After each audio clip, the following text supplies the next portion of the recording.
மக்களுடைய பேச்சு இந்த உப்பு மாதிரின்னு நினைச்சுக்க.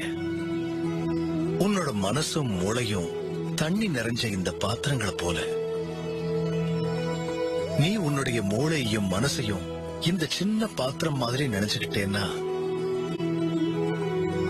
அதுல இருக்கிற உப்பு, அதாவது மத்தவங்களுடைய பேச்சு உன்னுடைய மனசை கண்டிப்பா வேதனைப்படுத்தத்தான் செய்யும்.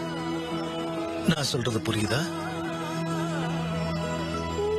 அதனால உன் இதயத்தை, மனச இங்க இருக்கிற அந்த சின்ன பாத்திரம் மாதிரியே நினைச்சுக்காத.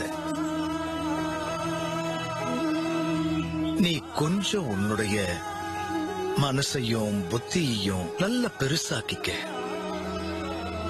இங்க இருக்கிற இந்த பெரிய பாத்திரம் மாதிரி யார் என்ன சொன்னாலும் அது உன்னை பாதிக்கவே பாதிக்காது. மக்கள் உன்னை பேசுறதும் கிண்டல் பண்றதும் இது எல்லாமே உனக்கு ரொம்ப சாதாரண விஷயமாயிடும். அதனால உன் மனசையும் மூளையையும் இந்த பெரிய பாத்திரம் மாதிரி ஆக்கிக்கிட்டேன்னா யார் என்ன பேசினாலும் அது உன் காதுக்கே வராது. அப்படியே வந்தாலும்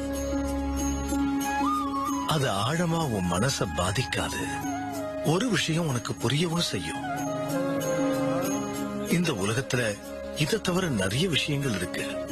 கத்துக்க வேண்டியது நிறைய இருக்கு. இந்த உலகத்துல எவ்வளவு விஷயங்களை இயற்கை நமக்கு வாழ்க்கையில தினமும் கத்து கொடுத்துக்கிட்டே வருது. இந்த மாதிரி யோசிச்சுக்கிட்டு இருந்தா நல்ல விஷயங்களை உன்னால எப்படி கத்துக்க முடியும்? எப்ப உன்னால யோசிக்க முடியும்? தவறா பேசுற ஆட்கள் இருக்காங்க இல்லையா, அவங்களை என்னைக்குமே நாம வாழ்க்கையில கிட்ட சேர்க்கவே கூடாது.